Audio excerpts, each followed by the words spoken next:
सभी भैया बहनों को नमस्कार। कक्षा 10वीं विषय हिंदी, आज छठा पाठ पढ़ेंगे जिसके अंतर्गत जयशंकर प्रसाद, जिसकी प्रभु कविता के भाग 2, जिसके अंतर्गत पहले पद्यांश का अध्ययन करेंगे। पद्यांश प्रथम।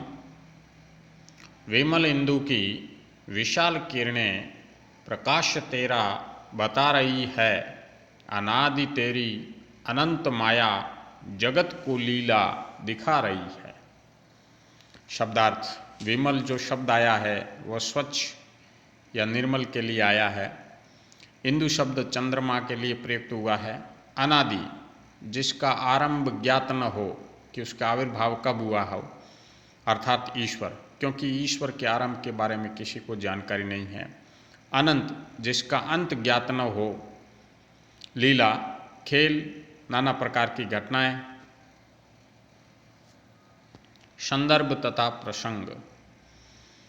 प्रस्तुत काव्यांश हमारी पाठ्य पुस्तक में संकलित कवि जयशंकर प्रसाद की कविता प्रभो से लिया गया है।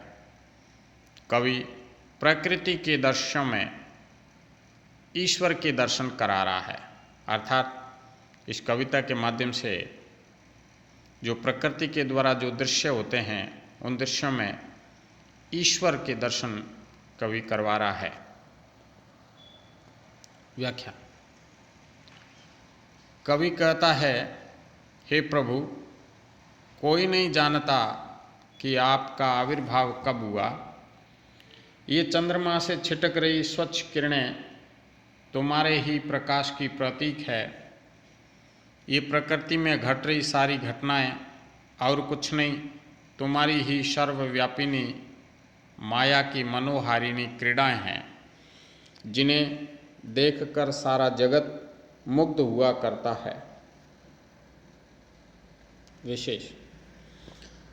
कवि का विश्वास है कि ज्योति स्वरूप ईश्वर की अनुभूति चंद्रमा की स्वच्छ और शीतल किरणों को देखकर की जा सकती है।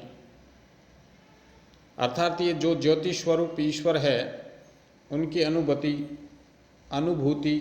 चंद्रमा की जो स्वच्छ और शीतल किरणें हैं उनको देख करके की जा सकती है। ईश्वर के आदि अथवा अंत को कोई नहीं जानता, ये बताया गया है। तीसरा है इसका, ये संपूर्ण सृष्टि उस मनमौजी परमेश्वर की लीला समझनी चाहिए और आनंद से जीवन बिताना चाहिए, ये संदेश कवि ने दिया है।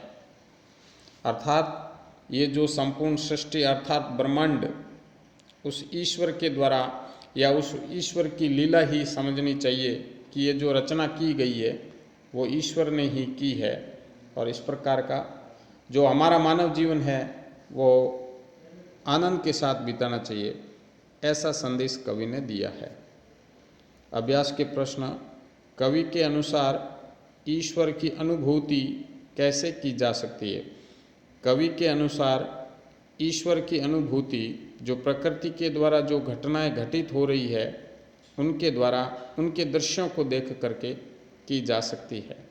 चंद्रमा से छिटक रही स्वच्छ किरणें किसका प्रतीक है? चंद्रमा से छिटक रही जो स्वच्छ किरणें जो प्रतीक है वह ईश्वर का प्रतीक है।